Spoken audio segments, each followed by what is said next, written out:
ജന്മാദ്യസ്യേതുന്നയാതിതരതച്ചാർത്തേഷവിജ്ഞസ്വരാട് തേനേ ബ്രഹ്മഹൃദായ ആദികവേ മുഖ്യന്തേ സൂര്യാത്തേജോ വാരിമൃതാം യഥാ വിനിമയോ യത്ര സർഗോമുഷാ ധാമ്നാ സ്വേന സദാ നിരസ്തകുഹകം സത്യം പരം ധീമഹി. നമസ്കാരം. സനാതന ധർമ്മസംഹിതകളിലെ വിജ്ഞാനശകലങ്ങൾ പങ്കുവെച്ചുകൊണ്ടിരിക്കുന്ന നാദശ്രീ ചാനലിലെ മറ്റൊരു ഭാഗത്തിലേക്ക് എല്ലാവർക്കും സ്വാഗതം. ഈ ചാനൽ സബ്സ്ക്രൈബ് ചെയ്യാനും ലൈക്ക് ചെയ്യാനും ഓർമ്മപ്പെടുത്തിക്കൊള്ളുന്നു. സബ്സ്ക്രൈബ് ചെയ്ത് ലൈക്ക് ചെയ്തവർക്കെല്ലാം നന്ദി രേഖപ്പെടുത്തിക്കൊള്ളുന്നു. ശ്രീമദ് ഭാഗവതം തൃതീയ സ്കന്ധം 19 ശ്ലോകമാണ് പറഞ്ഞു വെച്ച 16-ാമത്തെ അധ്യായത്തിൽ. സന്ദർഭേതാച്ച സന്നകാദികൾ ഭഗവാനുമായിട്ടുള്ള സംഭാഷണമാണ്. വടിവെച്ചവരെ തടുത്തപ്പോൾ അവർക്ക് ദേഷ്യം വന്നു. അസുരന്മാരെ കീഴ്പ്പെട്ട് പോവാൻ ശപിച്ചു. ശാപത്തിനെ ഭഗവാൻ ശരിവെച്ചു. ഇവിടെ ഒരു കാര്യം കൂടി നമുക്ക് ശ്രദ്ധിക്കാം. ദേഷ്യം എന്ന് പറയുന്നതും ശാപം എന്ന് പറയുന്നതും എപ്പോഴും വേണ്ടാത്തതല്ല. ധർമ്മത്തെ ഇല്ലാതാക്കാൻ ശ്രമിക്കുന്നവരോട് ദേഷ്യപ്പെടണം. അങ്ങനത്തെ ദേഷ്യം കൊണ്ടാണ് അവതാരങ്ങൾ ഉണ്ടായിരിക്കുന്നത്, നന്മ ഉണ്ടായിരിക്കുന്നത്, പുനഃസ്ഥാപിക്കപ്പെട്ടിരിക്കുന്നത്. ഭഗവാൻ ദേഷ്യപ്പെട്ടിട്ടുണ്ട്. ശ്രീരാമൻ ദേഷ്യപ്പെട്ടിട്ടില്ലേ? എപ്പോൾ? സമുദ്രം വഴി തരില്ല എന്ന് പറഞ്ഞിട്ട് സംശയിച്ചിട്ടൊരു നിൽക്കലുണ്ടായി. അവിടെ ഭഗവാന്റെ ക്ഷത്രിയ ക്രോപം കലങ്ങിയ കണ്ണുകളോടും വിറയ്ക്കുന്ന ശരീരത്തോടും കൂടി എന്നെ ഞാൻ ഇപ്പം കാണിച്ചു തരാം, ഒരൊറ്റ തുള്ളി വെള്ളം ഇതിലില്ലാണ്ട് വറ്റിക്കാൻ എനിക്ക് വഹിക്കും, കാണിച്ചു തരണോ എന്ന് ചോദിച്ചിട്ട് ദേഷ്യപ്പെട്ടപ്പോഴല്ലേ സമുദ്രദേവൻ പേടിച്ച് വിറച്ച് അവിടെ വഴി കൊടുത്തത്. അപ്പോൾ കൃഷ്ണനാവട്ടെ ദേവിയാവട്ടെ എല്ലാവരും വേണ്ടിടത്ത് ദേഷ്യം കാണിച്ചിട്ടുണ്ട്. ആ വേണ്ട സ്ഥലത്താണ്. കുറിക്ക് കൊള്ളണ വിധത്തിലുള്ള ക്രോധം ദുഷ്ടസംഹാരത്തിനും ചീത്തയെ ഇല്ലായ്മയാക്കുന്നതുമായ ക്രോധം തെറ്റല്ല. അധർമ്മം കണ്ടുകൊണ്ട് നിൽക്കുക എന്നെന്താ അർത്ഥമുള്ളത്? പച്ചയിൽ ഒരാൾ നമ്മുടെ പത്നിയെ പിടിച്ച് വലിച്ച് ആക്രമിക്കാൻ വരിക വിചാരിക്കുക. അവിടെ കൊടുക്കണ അടി, അവിടെ അടി തന്നെ വഴിയുള്ളൂ. നോക്കി നിന്നിട്ട് മറ്റേ ചെവി കാണിച്ചു കൊടുക്കേണ്ട സന്ദർഭമാണോ അത്? കുട്ടിയെ ഒരാൾ ദ്രോഹിക്കാൻ വരണു, അടി കൊടുത്ത് തടുക്കണം. അപ്പോൾ അതുകൊണ്ട് ഇവിടെ ഇവരുടെ ക്രോധത്തെ ഭഗവാൻ ശരിവെച്ചു. നിങ്ങൾ വേണ്ട സമയത്താണ് ക്രോധിച്ചിരിക്കുന്നത്, അത് നന്നായി. തരന്തി കഞ്ചസാമൃത്യവൃത്തായതനുഗ്രഹാൽ. പിന്നെ പ്രസംഗാദികളുടെ മറുപടിയാണ്. സർവേശ്വര, അങ്ങ് എന്തിനാണ് ഞങ്ങളെ പ്രശംസിക്കുന്നത്? ഞങ്ങളൊരു പ്രശംസാർഹരൊന്നുമല്ല. അങ്ങയെ നോക്കുമ്പോൾ ഞങ്ങൾ ആരാണ്? നിസ്സാരരാണ്. ഭഗവാനെ അങ്ങനെയല്ലേ എപ്പോഴും മീതെ. എന്തിനാണ് ജനങ്ങൾ അങ്ങയെ ഉപാസിക്കുന്നത്? അതാണ് നമ്മൾ മനസ്സിലാക്കുന്നത്. തരന്തി കഞ്ചസാ മൃത്യം.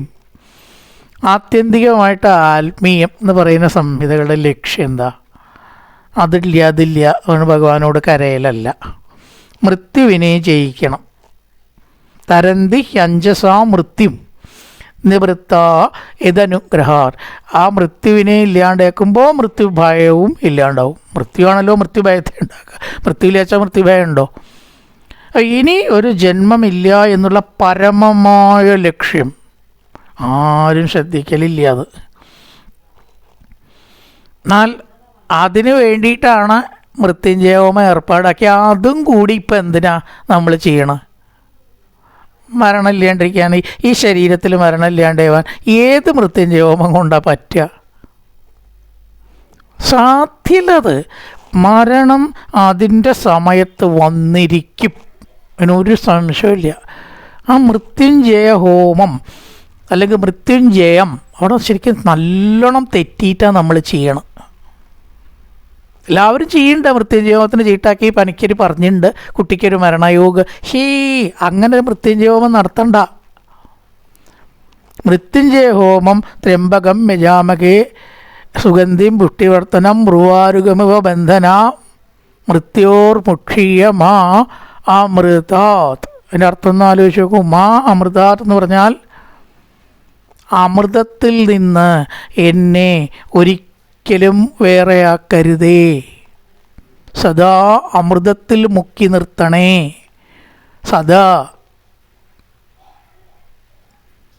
അതുകൊണ്ട് എപ്രകാരം ഒരു കാട്ടുവെള്ളരിക്ക അതിൻ്റെ ഞെട്ടിയിൽ നിന്ന് ഉതരുന്നുവോ, അല്ലെങ്കിൽ അതിൻ്റെ തോടിൽ നിന്ന് കടകടാന്ന് കുലുങ്ങണ പോലെ അങ്ങനെയാവാം. ബന്ധമില്ലാതെ ഈ ശരീരവുമായിട്ട് ബന്ധമില്ലാതെ നിൽക്കുന്നുവോ, അങ്ങനെ നിൽക്കാൻ എനിക്ക് സദാ സാധിക്കണം. ശരീരത്തിൻ്റെ ക്ലേശങ്ങൾ പലതും ഉണ്ടാവും, നല്ലതും ഉണ്ടാവും, സുഖം ഉണ്ടാവും, ദുഃഖം ഉണ്ടാവും. ഇതിനോട് കൂടിയിട്ട് കൂടിച്ചേരാൻ ഒരിക്കലും എൻ്റെ മനസ്സിനെ, ആത്മാവിനെ അനുവദിക്കരുതേ. ഇതാണ് അതിൻ്റെ അർത്ഥം. അല്ലാണ്ട് ഞാൻ മൃത്യുഞ്ജയോമം നടത്തി മോട്ടോർ സൈക്കിളിൻ്റെ മുകളിൽ കണ്ണടച്ച് ഓടിച്ചാൽ എന്താണ്ട് എവിടെയെങ്കിലും പോയി തട്ടി തൊലയും. അതന്നെ. അതിൽ നിന്ന് രക്ഷിക്കാനൊന്നും മൃത്യുഞ്ജയോമത്തിന് ശക്തിയില്ല. പക്ഷേ നമ്മുടെ മനസ്സിനെയും ആത്മാവിനെയും പ്രപഞ്ചത്തിൽ നിന്ന്, ഭാഗവതത്തിലത്തെ ഓരോ വാക്കും അങ്ങനെ നോക്കി വെച്ചാൽ പറയാനുണ്ട്. കഥയേ അല്ല പ്രാധാന്യം. ഇപ്പോൾ ഇവിടെ തനകാദികളെ ശപിച്ചു, ഭഗവാൻ വന്ന് അനുഗ്രഹിച്ചു എന്ന് പറഞ്ഞാൽ പോരെ? നിങ്ങളെ ശപിച്ചത് നന്നായി എന്ന് പറഞ്ഞാൽ പോരെ? മതി.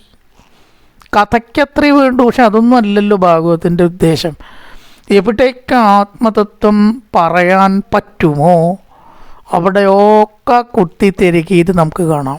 അതിനാണ് ഭാഗവതം. കഥ ഈ മാസത്തെ കഥയ്ക്ക് വേണ്ടിയല്ല. അതുകൊണ്ട് ഓരോ വാക്കും അമൃതതുല്യമായിട്ട് നമ്മൾ ആസ്വദിച്ചിട്ട് വേണം ഭാഗവതത്തെ കൈകാര്യം ചെയ്യാൻ.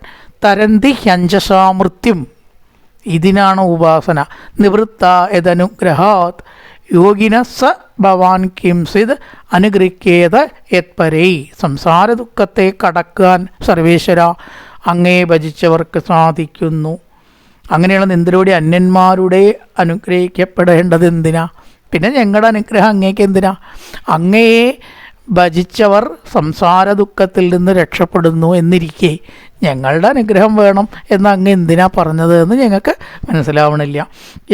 വിഭൂതി ഒക്കെ ഭഗവാന്റെ മാഹാത്മ്യം വർണ്ണിക്കുകയാണ്. സമയം സന്ദർഭം കിട്ടുമ്പോൾ ഒക്കെ അതാണ്ട് വർണ്ണിക്കുക. അത് ഭാഗവതത്തിൻ്റെ രാമായണത്തിൻ്റെയൊക്കെ ഒരു പ്രത്യേകതയാണ്. കഥ അവിടെ നിർത്തുകയാണ്. കഥ അവിടെ നിർത്തിയിട്ട് സ്തുതിയാണെങ്കിലും വെറുതെ എഴുത്തച്ഛനൊക്കെ എത്രയാ സ്തുതി കൂട്ടി വർണ്ണിച്ചിരിക്കണം. മൂലത്തിലുള്ളതിനേക്കാളും സ്തുതി കാണാം. ചിലപ്പോൾ അഹല്യ സ്തുതി അതെന്തൊക്കെ മൂലത്തിൽ 5-6 ശ്ലോകമൊക്കെ കാണൂ. അതിലും കൊണ്ട് എഴുതി. കാരണം ഭഗവാനെ സ്തുതിക്കാനാണ് രാമായണം. കഥ ആർക്കാ അറിയാത്ത. അപ്പോൾ അവിടെ കുറച്ച് വിവരിച്ചേക്കാം എന്ന് വിചാരിച്ചിട്ട് പേജ് കണക്കിന് വിവരിച്ചിട്ടുള്ള സ്തുതികളുണ്ട് രാമായണത്തിൽ, അല്ലേ? അപ്പം അതന്നെ ഇവിടെയും വിഭൂതി ഉഭയാത്തനുവേലമന്യേ അർത്ഥാർത്ഥിഭിസ്തശിരസാധൃതപാദരേണു ധന്യാർപ്പിതാംഗ്രി തുളസീ നവദാമധാമ്നോ ലോകം മധുപദപതേരിവ കാമയാന. അങ്ങയുടെ പാദധൂളികൾ ധരിച്ചിരിക്കുന്ന വിഭൂതി ലക്ഷ്മീദേവി. ഏതൊരുത്തവനെ അനുവേലം എപ്പോഴും ഉപയാതി പ്രാപിക്കുന്നു. പരമഭാഗവത പ്രസംഗ, പരമഭക്തന്മാരിൽ അതിതാൽപര്യത്തോടു കൂടിയവനും ഭഗഭാജനി, ഐശ്വര്യത്തിന് അർഹരും, ഭാജനം എന്ന് പറഞ്ഞാൽ അവിടെ ഐശ്വര്യത്തിന് അർഹരുമായ യാതൊരുവൻ, ധന്യാർപ്പിതാംഗ്രി തുളസീ നവധാമധാമന, ധന്യന്മാരാൽ സമർപ്പിക്കപ്പെട്ടിരിക്കുന്ന പാദത്തിൽ കിടക്കുന്ന തുളസിയുടെ സുഗന്ധം ആസ്വദിച്ച്. അപ്പം അവർക്ക് ഈ ലക്ഷ്മീ കടാക്ഷം തന്നെ ഉണ്ടായിക്കോളും എന്നാണ്. ഉയർന്ന വിഷ്ണു ഭക്തന്മാർ ലക്ഷ്മി സ്തുതിയോ ദേവീ സ്തുതിയോ ചെല്ലാറില്ല. അപ്പം നമ്മളെന്തിനാ ഉയർന്ന വിഷ്ണു ഭക്തനായിട്ടില്ല, സംശയമില്ല. അതുകൊണ്ട് തന്നെ ഉയർന്ന വിഷ്ണു ഭക്തനായിട്ടില്ല, വിഷ്ണു ഭക്തനേ ആയിട്ടുള്ളൂ. അപ്പം തോന്നുകയാണ് ലക്ഷ്മിയും കൂടി ആയിക്കോട്ടെ. എന്തിനാ അങ്ങനെ വിചാരിക്കണമെന്നാണ് ചോദിക്കണം ഇവിടെ. ആവശ്യമില്ല. ഒരൊറ്റ ദേവനെ വേണ്ട വിധം ഉപാസിച്ചാൽ അവിടെ ബഹുത്വത്തിൻ്റെ ആവശ്യമില്ല. ആദ്യഘട്ടത്തിൽ ഗണപതി, സരസ്വതി, ഗുരു, ഈ ക്രമവും സമ്പ്രദായ ഭജനയും ഒക്കെ വേണ്ടു. കുറച്ച് ഉയർന്ന ഇതൊക്കെ ഒരു തരം അവർ കയറി വരുന്നേ ഉള്ളൂ. ഈ സീനിയേഴ്സ് ജൂനിയേഴ്സിനെ നോക്കിക്കാണുന്ന പോലെ എത്ര അല്ലാത്തൊരിതിനെ കാണുക. അവനിപ്പോൾ ഗണപതിയെ ഭജിക്കണു, സരസ്വതിയെ ഭജിക്കണു, ഭജിക്കട്ടെ, അവസാനം ഇവിടെ എത്തും എന്ന് വിചാരിച്ചിട്ടൊരു തമാശ പോലെ നോക്കി കാണുന്നതാണ്. ജൂനിയേഴ്സിനോടൊരു ചെറിയൊരു തമാശ ഉണ്ടാവും, അല്ലേ? ഇപ്പം വന്നിട്ടേ ഉള്ളൂ എന്നുള്ള പോലെ അങ്ങനെയാണ് ശരിക്കെന്നാണ്. നാരായണത്തുനാഥനൊക്കെ പലവിധ ഉപാസനകൾ ചെയ്യുന്ന തൻ്റെ ഏട്ടനെ ഒരിക്കൽ കളിയാക്കുണ്ടായി. ഏട്ടൻ ഉപാസിക്കുമ്പോൾ അനിയൻ ചോദിച്ചു, ഇപ്പം എന്തിനാ ഉപാസിക്കണ ഏട്ടൻ? ഗണപതിയാ? എപ്പോഴോ ദേവിയാ? എപ്പോഴോ വേറൊന്നാ? പൂജയൊക്കെ കഴിഞ്ഞ് ആരതി കഴിഞ്ഞ് പുറത്ത് വന്നപ്പോൾ മുറ്റത്ത് ഇയാൾ ഒരു 8-9 കുഴി കുഴിച്ചു വെച്ചിട്ടുണ്ട് അനിയൻ. അപ്പം ഏട്ടൻ ചോദിച്ചത്, എന്താടോ ഈ മുറ്റത്തൊക്കെ ഇങ്ങനെ കുഴി? ഇതൊക്കെ പാടെ കൂട്ടിയാൽ വെള്ളം കാണും, ആ മാതിരി കുഴിയാണല്ലോ നീ കുഴിച്ചിരിക്കണമെന്ന് പറഞ്ഞു. അതേ, അതന്നെ ഇപ്പം ഞാനും വിചാരിക്കണം. ഏട്ടനത് കണ്ടില്ലല്ലോ, പിന്നെയും കുഴി കുഴിച്ചുകൊണ്ടേ ഇരിക്കുകയാണ് എന്ന് പറഞ്ഞപ്പോഴാണ് ഏട്ടന് ബോധ്യമായത്. അപ്പം എപ്പോഴും ഈ ഒരു തത്വത്തെ നമുക്ക് തള്ളാൻ പറ്റില്ല. നമ്മളവിടെ എത്താത്തതുകൊണ്ടാണെന്നെങ്കിലും നമ്മൾ സമ്മതിക്കണം, എന്നിട്ട് ചെയ്യാം, തെറ്റൊന്നുമില്ല. അവിടെ എത്തിയാൽ പിന്നെ അതിൻ്റെ ആവശ്യമില്ല. അതാണ് ഇവിടെ യാതൊരുത്തൻ ധന്യാർപ്പിതാംഗ്രി തുളസീ നവതാമധാമന, ഭഗവത് പാദപത്മത്തിൽ അർപ്പിക്കപ്പെട്ടതായ തുളസീഗന്ധം ആസ്വദിച്ച ഒരാൾക്ക് ലക്ഷ്മി കടാക്ഷം താനെ കിട്ടിക്കോളും. അത് വേറെ ചെയ്യേണ്ട ആവശ്യമില്ല, അവിടെ എത്തിക്കോളും ലക്ഷ്മി. പതിവ്രതയായിട്ട് സ്ത്രീകൾക്ക് ഏറ്റവും ഇഷ്ടം തൻ്റെ ഭർത്താവിൻ്റെ അപദാനം കീർത്തിക്കുന്നതാണ്. അപ്പോൾ അവിടെ ലക്ഷ്മിക്ക് വരാതിരിക്കാൻ കഴിയില്ല. അങ്ങനെ ലോകം കാമയാന, കാമിക്കുന്നവളോ, അങ്ങനത്തെ ലക്ഷ്മിയെ സദാ ജനങ്ങൾ ആഗ്രഹിക്കുന്നുണ്ടല്ലോ. വിവിക്ത പറയുകയാണ്, യസ്താ വിവിക്ത ചരിതേർ അനുവർത്തമാനാം നാത്യാത്രിയൽ പരമഭാഗവത പ്രസംഗ സത്വം ദ്വിജാനുപത പുണ്യരജ പുനീത ശ്രീവത്സലക്ഷ്മ കിമഗ ഭഗഭാജനസ്ത്വം. ഇവ കാമിക്കുന്നവളോ എന്ന് തോന്നുമാറിയിരിക്കുന്നവളും ലക്ഷ്മിയെ പറ്റിയിട്ടാണ് പറയണത്. ഭഗവാനെ സദാ മനസ്സിൽ കണ്ടുകൊണ്ടിരിക്കുന്നു. വിവിക്ത ചരിതൈ, ഭഗവാന്റെ കഥയത്രേ ലക്ഷ്മിക്ക് ഇഷ്ടം. ലക്ഷ്മി ചരിതമല്ല എന്നാണ്. ന അത്യാത്രിയൽ, അത്യന്തം ആ ഈശ്വരകഥകൾ ആസ്വദിച്ച് അനുവർത്തമാനം സേവിക്കുന്നവളുമായ ലക്ഷ്മി ദേവി അത്യന്തം ആദരിക്കപ്പെട്ടവളും സത്വം ആ നിന്തിരുവടി ദ്വിജാനുപത പുണ്യരജ പുനീത, ദ്വിജന്മാരുടെ പാദധൂളിയാൽ പരിശുദ്ധനായിട്ടും ശ്രീവത്സം എന്ന മറുവിനെ പ്രാപിച്ചുവോ. വീണ്ടും അവിടെ തുടരുകയാണ്, അവിടെ ആശയം കഴിഞ്ഞിട്ടില്ല. ബ്രാഹ്മണധൂളിയെ സേവിച്ചത് കൊണ്ടാണ് ലക്ഷ്മി ദേവി അങ്ങയെ ഉപേക്ഷിക്കാത്തത്.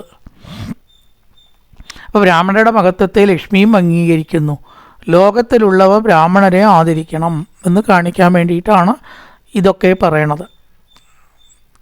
സമ്പത്തും ഐശ്വര്യവും ആഗ്രഹിക്കുന്ന ദേവന്മാരും മനുഷ്യന്മാരും ഏതൊരു ലക്ഷ്മിയെ സദാ വണങ്ങുന്നുവോ, ഐശ്വര്യം വേണമെങ്കിൽ ലക്ഷ്മി കടാക്ഷം വേണമെന്ന് നമുക്കറിയാലോ, ആ ലക്ഷ്മിയെ നോക്കി വണങ്ങുന്നുവോ അല്ലെങ്കിൽ നമസ്കരിക്കുന്നുവോ, ആ ദേവി എന്തു ചെയ്യുന്നു? പരിശുദ്ധങ്ങളായിട്ടുള്ള ആചരണങ്ങളാൽ നിന്തിരുവടിയുടെ നിത്യവും അവസരം നോക്കി സേവിപ്പിക്കപ്പെട്ടത് കണ്ടാൽ, എപ്പോഴും ചഞ്ചല സ്വഭാവമാണ് എങ്കിലും ഒരു വണ്ടിന് എപ്രകാരം തേൻ ആസ്വദിക്കാൻ കഴിയുമോ അതുപോലെ അങ്ങയുടെ സ്തുതികളും മാഹാത്മ്യവും ആസ്വദിക്കാൻ കഴിയുന്നു.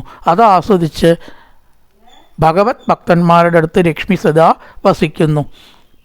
പരമഭക്തന്മാരിൽ പരമപ്രേമത്തോടു കൂടിയ നിന്തിരുവടി ആ ദേവിയെ കൂടി അധികം ആദരിക്കാറില്ല എന്ന് പറയാണ്. നമുക്കല്ലേ ലക്ഷ്മി ലക്ഷ്മി ലക്ഷ്മി. ഭഗവാന് അത് ഭക്തന്മാരെ കഴിച്ചിട്ട് എത്ര സ്വപത്നിയായിട്ടുള്ള ലക്ഷ്മി അടക്കമുള്ളൂ. ഭാഗവതത്തിൽ രാസക്രീഡയൊക്കെ കഴിഞ്ഞ് ഉദ്ധവൻ ഇതിന് പോകുമ്പോൾ പറയുന്നുണ്ട്, ലക്ഷ്മി ഒരു കാര്യം പറഞ്ഞാൽ ഭഗവാൻ പറയും, ഞാനേ ആ ഗോപസ്ത്രീകളുടെ അവിടെ ഒന്ന് പോയിട്ട് വരാം ലക്ഷ്മി, എന്നിട്ടാവാൻ തൻ്റെ കാര്യം അവിടെ ഇരിക്കട്ടെ. എനിക്കിപ്പോൾ മുൻഗണന ഏതിനാ അറിയോ? ആ ഗോപസ്ത്രീകളുടെ കാര്യത്തിനാ. ഇത് ഒരു മറ്റ് പരസ്ത്രീ സ്നേഹമല്ല, ഒരിക്കലും തെറ്റിദ്ധരിക്കേണ്ട. തൻ്റെ പത്നിയെ കൂടാതെ വേറൊരു സ്ത്രീകളുടെ ഭാഗത്തിന് പ്രിഫറൻസ് പാടുമോ? അങ്ങനെ ഭഗവാൻ ചെയ്തിട്ടില്ല. ഗോപസ്ത്രീകളെ എന്തുകൊണ്ടാണ് ഭഗവാൻ ഇഷ്ടപ്പെട്ടത്? ഭക്തി കൊണ്ടാണ്, അല്ലാതെ അവരുടെ പരപുരുഷ സ്നേഹം കൊണ്ടല്ല. അത് ഭഗവാന്റെ മഹത്വം ധരിക്കാൻ കഴിവില്ലാത്തവർ പിന്നെ ഈ പണിക്ക് പുറപ്പെടരുത്. ഈ ഭാഗത്തേക്കൊക്കെ വരാതിരിക്കുക നല്ലത്. അത് കാണണം. അതാണ് വന്ദേ നന്ദപ്രജസ്ത്രീണാം പാദരേണും അഭീഷ്ണശ യാസാം വരികതോദ്ഗീതം പൂനാതിപൂനത്രയം. എന്താണ് ഗോപസ്ത്രീകളുടെ മാഹാത്മ്യം? പരപുരുഷനെ ഇഷ്ടപ്പെട്ട സ്ത്രീകളെ ബഹുമാന്യരാകുമോ? ഒരിക്കലും ആവില്ല, എന്നും ആവില്ല, പണ്ടും ആവില്ല. അതല്ല, പാദരേണു അഭീഷ്ണശ യാസാം ഹരികഥോദ്ഗീതം. ഹരികഥ പാടുന്നു, എന്നിട്ട് എല്ലാം മറക്കണു. എങ്ങനത്തെ ഹരികഥ? പുനാതിഭുവനത്രയം. നമ്മൾ ഈ പുണ്യഹം തളിച്ചാൽ, അല്ലെങ്കിൽ തീർത്ഥം തളിച്ചാൽ കാലം 4 തുള്ളി വെള്ളം മേല് വീഴുക. അതുകൊണ്ട് എന്തുണ്ടാവണത്? ഇതൊക്കെ ഒരു ആചാരം എന്നല്ലാണ്ട് യാതൊരു പ്രാധാന്യമില്ല. വില പോവുക, പുണ്യാഹം തളിച്ചാൽ വില പോവുക. എന്ത് ചോദിച്ചാൽ പല ആചാരങ്ങളും അർത്ഥമില്ലാത്തതാട്ടോ. അതാണ് ഈ ആചാരങ്ങളിൽ സദാചാരം, അനാചാരം, ദുരാചാരം എന്ന് 3 ഉണ്ട്. അതൊക്കെ പറയാച്ച വലിയ വിഷയങ്ങൾ നമ്മളെ കുടക്കി കടക്കണില്ല. അതിനേക്കാൾ വേണ്ടത് ഈശ്വര കഥ കേട്ട് മനസ്സ് ശുദ്ധാക്കുകയാണ്. ഒരു തുള്ളി പുണ്യാഹം തളിച്ചാൽ ശുദ്ധമായി എന്ന് വിചാരിക്കണം നമ്മൾ. എത്ര വിഡ്ഢികളാണ്! അതിനേക്കാൾ നമസ്കരിക്കപ്പെടേണ്ടവർ ഈ ഈശ്വര കഥ സദാ പറയുക, കേൾക്കുക, അത് ചെയ്യണവരല്ലേ. അതെന്താ കാരണം? പുനാതി ഭുവനത്രയം, ഈ 3 ലോകത്തെ ശുദ്ധീകരിക്കുന്നുണ്ട് ഈശ്വര കഥ. ഇപ്പോഴും അതെ. എവിടേക്കോ സപ്താഹം നടക്കണു, എവിടേക്കോ ഓരോ ഭാഗം പറയുന്നുണ്ടാവുക അല്ലേ. അത് പറഞ്ഞുകൊണ്ടേയിരുന്നു കൊണ്ട് ഈ ലോകത്തെ ഈശ്വരകഥ ഇപ്പോഴും എപ്പോഴും ശുദ്ധീകരിച്ചു കൊണ്ടിരിക്കുന്നു. അതാണ് യഥാർത്ഥ പുണ്യാഹം. 4 തുള്ളി ജലമൊന്നുമല്ല, ഒരിക്കലുമല്ല. നമ്മളതിലൊന്നും വിശ്വസിക്കുന്നില്ല കേട്ടോ. ഈ അനാചാരം, അത്യാവശ്യമല്ലാത്ത ഒരുപാട് ആചാരങ്ങൾ, അതിൽ കുറേ ആചാരങ്ങൾ കറക്റ്റായിട്ടുള്ളതില്ലേ? ഉണ്ട്. പിന്നെ എല്ലാ ആചാരങ്ങളുടെ യുക്തി നമുക്ക് കണ്ടുപിടിക്കാൻ പറ്റില്ല. അപ്പോൾ പിന്നെ ഒക്കേറ്റിനെ അനുസരിക്കുക നല്ലത് എന്ന നിലയ്ക്ക് നമ്മൾ തർക്കിക്കാൻ പോകണില്ല എന്നല്ലാണ്ട് ഇതിന് പരമപ്രാധാന്യം കൊടുക്കേണ്ടതില്ല. ലക്ഷ്യം മറക്കരുത്. അപ്പോൾ ഉള്ളു ശുദ്ധാവണം. ഉള്ളു ശുദ്ധമാവണമെങ്കിൽ ഈശ്വര കഥ കേട്ട് കേട്ട് കേട്ട് മനസ്സിന് ആർദ്രത വരുത്തുക തന്നെ വേണം. അതിനെ കൊണ്ടാണ് ഭഗവാൻ ഗോപികളെ ലക്ഷ്മിയേക്കാൾ സ്നേഹിച്ചത്. ലക്ഷ്മിയേക്കാൾ ന്യായം ശ്രീയോങ്കവും. ഉദ്ധവൻ്റെ ഒരു ശ്ലോകം ഉണ്ട് അവിടെ, ഉദ്ധവ പഞ്ചകം എന്ന് പറഞ്ഞിട്ട്.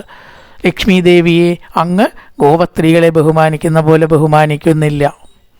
അത് അവരുടെ ഭക്തി കൊണ്ട് മാത്രമാണ്. അപ്പോൾ ഭഗവാനെ നമ്മൾ ഭജിക്കുന്നത് എപ്പോഴും ഉള്ളു ശുദ്ധാവാനാണ്. അതുകൊണ്ട് ആ ലക്ഷ്മിയെ അടക്കം ഭക്തന്മാരെ ബഹുമാനിക്കണ പോലെ ഭഗവാൻ ബഹുമാനിക്കണില്ല എന്നാണ് ചുരുക്കം.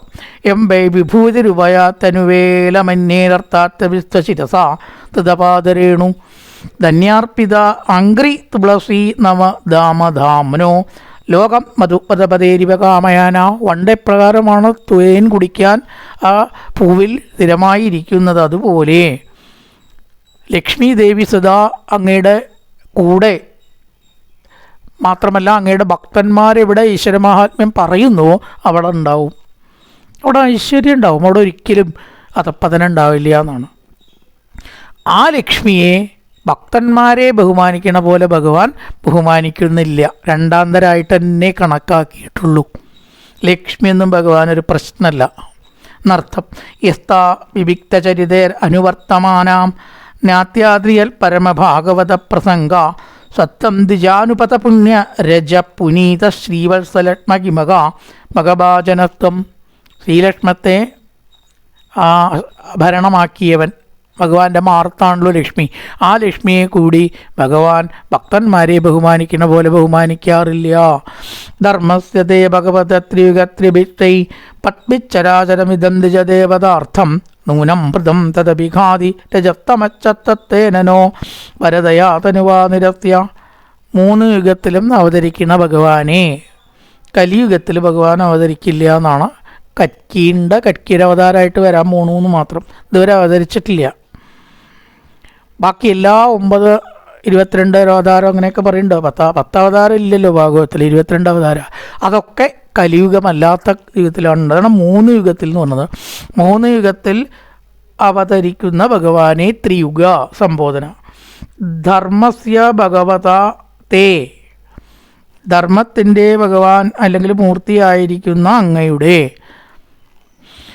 ധർമ്മമൂർത്തിയായിട്ടുള്ളതും സാക്ഷാൽ ഈശ്വരനായും ഇരിക്കുന്ന അങ്ങയുടെ തേ സ്വൈ ത്രിഭി പത്മി 3 പാദങ്ങൾ കൊണ്ട് ദ്വിജദേവതാർത്ഥം ദ്വിജന്മാർക്കും ദേവതകൾക്കും വേണ്ടിയിട്ട് ചരാചരമിതം, ഇതം ചരാചരം, ചരവും അചരവുമായിരിക്കുന്ന ഈ ലോകത്തിനെ ഞങ്ങൾക്ക് വരദയാ അഭീഷ്ടം നൽകുന്നതായ സത്തേന തനുവ സത്വഗുണപ്രധാനമായ ശരീരത്താൽ തദഭിഘാതി അതിനെ ധർമ്മത്തെ നശിപ്പിക്കുന്നതായ തമസ് രജോ ഗുണങ്ങളെയും നിരസിച്ച് നൂനം ഭരിക്കപ്പെട്ടു നിശ്ചയം. സംബോധനയാണ്. കൃതം ത്രേതാ ദ്വാപരം എന്നീ യുഗങ്ങളിൽ മാത്രം അവതരിക്കുന്നതായിട്ടുള്ള ഭഗവാനെ എന്ന് വിളിച്ചുകൊണ്ട് പറയാം. ബ്രാഹ്മണര് നല്ല ജനങ്ങൾ, സജ്ജനങ്ങൾ. ചിലർ ഈ ബ്രാഹ്മണ സന്തു നിർഭയ ശ്ലോകത്തെ സജ്ജന സന്തു നിർഭയ എന്ന് ചെല്ലാറുണ്ട്. അതങ്ങനെ ചെല്ലേണ്ട ആവശ്യമൊന്നുമില്ല. ഇപ്പം ബ്രാഹ്മണ സന്തു നിർഭയ ചെല്ലിയ എന്താ കുഴപ്പം? 2 വാക്കായാലും സജ്ജനങ്ങൾ തന്നെ അർത്ഥം വരേണ്ടത്. അങ്ങനെ എടുത്താൽ അങ്ങനെ ശ്ലോകത്തെ മാറ്റേണ്ട ആവശ്യമൊന്നും. ഒരാൾ ചെല്ലിയ ശ്ലോകത്തിനെ വേറെ ആളെടുത്ത് മാറ്റാൻ നമുക്കെന്താ അധികാരം? ബ്രാഹ്മണ സന്ത് നിർഭയാന്ന് ചൊല്ലിയാൽ അതിൽ അർത്ഥം മാറില്ലല്ലോ. എവിടെയെങ്കിലും നമ്പൂരിമാരെയാണോ സാമുദായിക ബ്രാഹ്മണ്യാണോ വിചാരിച്ചിട്ട് സജ്ജന സന്ത് നിർഭയ അങ്ങനെയൊന്നും ചെല്ലണ്ട. അതിൻ്റെ അർത്ഥം സജ്ജന തന്നെ വരിക. അർത്ഥം എങ്ങനെ ചെല്ലിയ എന്തായാലും അവരെ രക്ഷിക്കാൻ നിന്തിരുവടിയുടെ സത്വപ്രധാനമായ അവതാരമൂർത്തികൾ രജസ്തമോ ഗുണങ്ങളെ നശിപ്പിച്ചിട്ട് ഭക്തന്മാരെ അനുഗ്രഹിക്കുന്നു. രജോ ഗുണവും തമോ ഗുണമാണ് ലോകത്തിലെ അപകടം കുറേ ഉണ്ടാക്കി തീർക്കുന്നത്. അസ്ഥാനത്തുള്ള രജോ ഗുണം കേട്ടോ. ഈ രജോ ഗുണമായാലും തമോ ഗുണമായാലും നമുക്ക് വേണ്ടപ്പോൾ വേണം ഉറങ്ങാൻ തമോ ഗുണം തന്നെ വേണ്ടേ? രാവിലെ എണീക്കണം എന്ന് തോന്നിച്ചാൽ രജോ ഗുണമാണോ വേണ്ടത്? കുറച്ചൊരു രജോ ഗുണം ഉണ്ടെങ്കിൽ അതിന് എണീക്കുക എന്തേ കിടക്കണം എന്ന് തോന്നണത്. അപ്പോൾ ആ രജോ ഗുണം അവിടെ നമ്മുടെ മിത്രമാണ്. തമോ ഗുണമായി അവിടെ കിടക്കും. അപ്പോൾ ഈ രജോ ഗുണവും തമോ ഗുണവും തെറ്റ് എന്ന് പറയുന്നത് എവിടെയാണ്? സ്ഥാനം മാറി വരുമ്പോൾ. അങ്ങനത്തെ രജസ്തമോ ഗുണങ്ങളെ സ്ഥാനം മാറി അപകടമായ രീതിയിൽ വരുമ്പോൾ അങ്ങ് എന്ത് ചെയ്യുന്നു? അവതാരങ്ങൾ സ്വീകരിച്ച് ഇല്ലായ്മ ചെയ്യുന്നു. തപസ്, ദാനം, ദയ എന്നീ ധർമ്മപാദങ്ങളെ രജോ ഗുണത്തെയും തമോ ഗുണത്തെയും നശിപ്പിച്ച് നല്ല ധർമ്മങ്ങൾ അനുഷ്ഠിക്കുമ്പോൾ രജസ്തമോ ഗുണങ്ങൾ നശിച്ച് സത്വഗുണം വളരുന്നു. അങ്ങനെ ധർമ്മപാദങ്ങളുടെ ന്യൂനതകളെ തീർത്ത് എവിടെയൊക്കെ കുറവുണ്ടോ അതിനെ തീർത്ത് ലോകത്തെ എന്നും രക്ഷിക്കുന്നു. അവതാരങ്ങളുടെ പ്രയോജനമാണ് പറഞ്ഞത്. ധർമ്മം സ്ഥാപിക്കുക, രജസ്തമോ ഗുണങ്ങളെ മാറ്റുക. ശരിയല്ലാത്ത രജസ്തമോ ഗുണങ്ങൾ കേട്ടോ. സത്വഗുണം മാത്രമായിട്ടൊരു ലോകം ഒരിക്കലും വിഭാവനം ചെയ്യാൻ പറ്റില്ല, ഉണ്ടാവില്ല. ഒന്നാമത് ഉണ്ടായാൽ അത് ശരിയാവില്ല. അപ്പോൾ അത് അതാത് സ്ഥാനത്ത് വേണ്ട വിധത്തിൽ അളവിൽ വേണം. 3 ഗുണവും നമുക്ക് ആവശ്യമാണ്. പ്രാർത്ഥിക്കുമ്പോൾ സത്വഗുണം വേണം, രജോ ഗുണമല്ല വേണ്ടത്, തമോ ഗുണമല്ല. ഈശ്വര പ്രാർത്ഥന ചെയ്യുമ്പോൾ പരിപൂർണ സത്വഗുണം ആവണം, അത് നിർഗുണത്തിലേക്ക് ഉയരണം. അല്ലാത്തപ്പോൾ പ്രവൃത്തി എടുക്കുമ്പോൾ രജോ ഗുണം ഉണ്ടെങ്കിലേ ശ്രദ്ധ ഉണ്ടാവുള്ളൂ, ചെയ്യാനുള്ള ആഗ്രഹം ഉണ്ടാവുള്ളൂ, ചെയ്യാനുള്ള ഉത്സാഹം ഉണ്ടാവുള്ളൂ. ഉറങ്ങുമ്പോൾ ശരിക്കുള്ള തമോ ഗുണത്തിൽ തന്നെ നിന്നാലേ ഉറക്കം ശരിയാവുള്ളൂ. അപ്പോൾ ചിന്തകൾ വന്ന് കയറി കൂടിയാലോ ഉറക്കത്തിന് പങ്കുണ്ടാവും. അപ്പോൾ ശരിയല്ലാത്ത രജോ തമോ ഗുണങ്ങളെ നശിപ്പിക്കണം, വളരെ ആവശ്യമാണ്. പലർക്കും ഇത് മാറിയിട്ടാണ് വരുന്നത്, വേണ്ടയിടത്തല്ല വരുന്നത്. ഉറക്കം വരണ്ടാത്തപ്പോൾ ഉറക്കം വരുന്നതാണ് അല്ലേ? വണ്ടി ഓടിക്കുമ്പോൾ ഉറക്കം വല്ലാണ്ട് വന്നാൽ എന്താണ്ടാവും, മൊത്തത്തിൽ കുളാവും. പലർക്കും ഇത് മാറി വരാറുണ്ട്. അങ്ങനെയാണ് അതിൻ്റെ ഒരു സ്വഭാവം. വേണ്ടോടത്തല്ലല്ലോ വരിക. അപ്പം അതൊക്കെ ഇല്ലാതാക്കിക്കൊണ്ട് ധർമ്മത്തെ രക്ഷിക്കുന്ന ഭഗവാനെ പ്രകീർത്തിച്ചിരിക്കുകയാണ് ശ്ലോകത്തിൽ പൊതുവെ. ധർമ്മസ്ഥത്തെ ഭഗവത ത്രിയുഗത്രിഭിസ്വൈ, 3 യുഗത്തിലും അവതാരം കൊള്ളുന്നതിൻ്റെ ഉദ്ദേശം അതാണ്. പത്മിച്ചരാചരമിതം ദ്വിജദേവതാർത്ഥം, ദ്വിജന്മാർക്കും ദേവന്മാർക്കും വേണ്ടിയാണ് അവതരിക്കുന്നത്. നൂനം ഭൃതം തതഭിഖാതിരചസ്തമച്ച സത്യേനോ വരദയാ തനുവാ നിരസ്യ, സത്വഗുണം വർദ്ധിപ്പിച്ച് ലോകത്തെ രക്ഷിക്കുന്നതായിട്ടുള്ള ഭഗവാനായിക്കൊണ്ട് നമസ്കാരം. നത്തന്തിജോത്തമകുലം യതിഹാത്മഗോപം ഗോപ്താവൃക്ഷത്വർഗണേന സ്വസൂനൃതേന തർഹേവ സംഷ്യതി ശിവ തവ താവബന്ധ ദേവ ശിവദേവബന്ധ ലോകോ ഗ്രഹിഷ്യ ഋഷഭസ്ഥകി തത് പ്രമാണം ദേവ ദിവ്യമൂർത്തേ എന്ന് വിളിക്കുകയാണ്. ദേവ യാതൊന്നുകെ കൊണ്ട് ആത്മഗോപം, ആത്മാവായ അങ്ങയാൽ രക്ഷിക്കപ്പെടാൻ യോഗ്യന്മാരായ ദ്വിജോത്തമകുലം ബ്രാഹ്മണർ എപ്പോഴും ഭഗവാൻ അവരുടെ കൂടെ ഉണ്ടാവുന്നതാണ്. സ്വർഗണേന, അവർ മംഗളമായിട്ടുള്ള പൂജാദികളാൽ എന്ത് ചെയ്യുന്നു? അങ്ങയെ പൂജിക്കുന്നു. ന ഗോപ്തായതി, അവർ രക്ഷിക്കപ്പെടുന്നില്ലെങ്കിലോ? തർഹി ഏവ, അപ്പോൾ തന്നെ തവ അങ്ങയാൽ സ്ഥാപിതമായ ശിവപന്ഥ നല്ല മാർഗം നശിക്കും. നേരത്തെ പറഞ്ഞതിൻ്റെ വിപരീതം പറയും. നേരത്തെ പറഞ്ഞതില്ലെങ്കിലോ ബ്രാഹ്മണരെയും ദേവതകളെയും ഭഗവാൻ രക്ഷിക്കില്ല എന്ന് കൂട്ടുക. അങ്ങനെയാണെങ്കിൽ ധർമ്മം അപ്പം തന്നെ നശിക്കും. അവരുടെ വിശ്വാസത്തിന് കളങ്കം പറ്റും. വിശ്വാസത്തിന് കളങ്കം പറ്റിയ ധർമ്മം നശിക്കും. എപ്പോഴും നമുക്ക് ഈശ്വര പ്രാർത്ഥന ബലിച്ചില്ലെങ്കിൽ ഏറ്റവും സങ്കടം വരേണ്ടത് ധർമ്മമാണല്ലോ ഇവിടെ പരാജയപ്പെടണം, നമ്മളല്ല. അപ്പം എന്തുകൊണ്ടാണ് ഭഗവാൻ ഈ ധർമ്മത്തെ ഇങ്ങനെ പരാജയപ്പെടുത്തുന്നത് എന്നാണ് നമ്മൾ ചിന്തിക്കേണ്ടത്. ഇതിന് കാരണം ഉണ്ടാവും, അല്ലാണ്ട് അങ്ങനെ വരില്ല സാധാരണ. അപ്പോൾ അതാണ് ഇവിടെ പറഞ്ഞത്, ഏതൊരു ബ്രാഹ്മണ പൂജയാൽ അവർക്ക് അനുഗ്രഹം ലഭിക്കാതെ വരുന്നുവോ, അങ്ങനെ വരുമ്പോൾ അവിടെ പരാജയപ്പെടുന്നത് ധർമ്മമാണ്, നമ്മളല്ല. ഭഗവാൻ നോക്കിക്കോളും. ആ പരാജയത്തെക്കുറിച്ച് നമ്മൾ വേവലാതിപ്പെടേണ്ട കാര്യമൊന്നുമില്ല. നമ്മളല്ലല്ലോ ലോകത്തിൽ ധർമ്മം മുഴുവൻ നിലനിർത്തണമെന്ന് ചിന്തിച്ചാൽ മതി. അത് നിലനിർത്തുന്നത് ഈശ്വരനാണ്. അപ്പോൾ ആ ഈശ്വരൻ്റെ ബാധ്യതയാണ് അത്. അങ്ങനെയുള്ള ന ഗോപ്തായതി, ഗോപ്ത എന്ന് പറഞ്ഞാൽ രക്ഷിക്കപ്പെടുന്നില്ലെങ്കിൽ, ഗോപനം എന്ന് പറഞ്ഞാൽ രക്ഷിക്കുക. ആ ബ്രാഹ്മണനെയും സജ്ജനങ്ങളെ അങ്ങ് രക്ഷിച്ചിട്ടില്ലെങ്കിൽ ധർമ്മം അവിടെ നശിക്കും. നങ്ഷിതി, നശിക്കുന്നു. അതുകൊണ്ട് ഒരിക്കലും അങ്ങനെ സംഭവിക്കാറില്ല. എന്തുകൊണ്ടെന്നാൽ ലോകം ഋഷഭസ്യ, ശ്രേഷ്ഠൻ്റെ തത്, ആ കർമ്മത്തെ പ്രമാണമായിട്ട് സ്വീകരിക്കും. നല്ല ആൾക്കാരെ രക്ഷിക്കുക എന്ന ഈശ്വര മാതൃക ഈശ്വരൻ ചെയ്തിട്ടില്ലെങ്കിൽ ലോകത്തിൽ അമംഗളം ഉണ്ടാവും. കാരണം ഇത്രയൊക്കെ അയാൾ ഭരിച്ചിട്ട് അയാൾക്ക് എന്തേണ്ടായി? ഇത് ലോകം അധർമ്മത്തിന് കൂട്ടുനിൽക്കുന്ന വിധത്തിലാക്കാൻ സഹായിക്കും എന്നാണ് പറയുന്നത്. അതുകൊണ്ട് ഒരിക്കലും ഭഗവാൻ ഭക്തന്മാരെ ഉപേക്ഷിക്കാറില്ല. എവിടെയെങ്കിലുമൊക്കെ ഉപേക്ഷിച്ചു എന്ന് തോന്നിയാലും ഒരു താങ്ങ് അവിചാരിതമായിട്ട് അവന് ലഭിക്കും. അങ്ങനെ പോവേ ഉള്ളൂ, വീഴില്ല. അതാണ് ഭഗവാന്റെ അനുഗ്രഹത്തിൻ്റെ ഒരു രീതി. കുട്ടികളെ കുറച്ച് ഉയരത്തിലിരുത്തിയിട്ട് വീഴുമെന്ന് പേടിപ്പിച്ച് നമ്മൾ കൈ കാണിച്ച് ഇടയ്ക്ക് രക്ഷിക്കാറുണ്ട് അല്ലേ? കുട്ടി ചിലപ്പോൾ പേടിച്ച് കരയുമ്പോൾ നമ്മൾ പിടിക്കണ പോലെയൊക്കെ ഭഗവാൻ നമ്മളെ ഈ ആപത്തിലേക്ക് ഇങ്ങനെ ചാടിക്കാൻ ശ്രമിക്കും എന്നാണ്. ഭഗവാനെ വിളിക്കാൻ വേണ്ടിയിട്ടാണ് അത്രയതേ. അപ്പം അവിടെ ഒരു താങ്ങ് വരുന്നതാണ്. നത്തം ദ്വിജോത്തമകുലംബിക ആത്മഗോപം ഗോപ്താവൃഷസ്വർഗണേന സസൂനൃതേന, സദ്ധർമ്മത്താൽ ഭഗവാനെ ഭജിക്കുന്നവരെ രക്ഷിച്ചില്ലെങ്കിൽ, ന ഗോപ്ത രക്ഷിച്ചില്ലെങ്കിൽ തർഹേവ നങ്ഷ്യതി, അവിടെ നാശം ഉറപ്പാണ്. ആ ലോകം തന്നെ ശരിയാവില്ല. പിന്നെ ശിവസ്തവ ദേവബന്ധ ലോകോഗ്രഹിഷ്ടരിഷഭസ്തകി തത് പ്രമാണം, അതിനെ ലോകം പ്രമാണമാക്കും. കണ്ടുവോ? അവിടെ ഭരിച്ചിട്ടൊന്നും അവിടെ ഒരു കാര്യവും അവനുണ്ടായില്ലല്ലോ. പിന്നെ നമ്മളെന്തിനായി വീട്ടിത്തത്തിന് പുറപ്പെടണം? അല്ലെങ്കിൽ ഉണ്ടോ ഇപ്പോൾ ഈ ഭഗവാൻ വിഷമമുള്ളവരെ സഹായിക്കണു? ഇതൊക്കെ വെറുതെയാണ്, ഇന്നത്തെ ഭാഷയിൽ ഇതൊക്കെ ഉഡായിപ്പാണ് എന്ന് ജനങ്ങൾ പറയും. അത് ധർമ്മത്തിന് നല്ല ക്ഷതമേൽപ്പിക്കും. അതുകൊണ്ട് സർവേശ്വര, ആശ്രയിച്ചവരെ രക്ഷിക്കാതിരിക്കരുതേ, ആശ്രയിച്ചവരെ അങ്ങ് രക്ഷിക്കാതിരിക്കരുത്. ആശ്രയിക്കാത്തവരെ ശിക്ഷിച്ചോളും. അത് ലോക സ്വഭാവമല്ലേ. പക്ഷെ ആശ്രയിച്ചവരെ കൈവിടരുത്. അങ്ങനെ കൈവിട്ടാൽ ഈ ലോകത്തിൽ പിന്നെ എന്ത് ധർമ്മമാണ് നിലനിൽക്കുക എന്നങ്ങനെ പറഞ്ഞ് അവരുടെ ആ സംഭാഷണം തുടരുകയാണ്. തുടർന്നുള്ളതായിട്ടുള്ള ശ്ലോകത്തിൽ കായേന വാചാ മനസേന്ദ്രിയർവാ ബുദ്ധ്യാത്മനാ വാ പ്രകൃതേ സ്വഭാവാ കരോതി യദ്യസകലം പരസ്മൈ നാരായണായേതി സമർപ്പയാമി.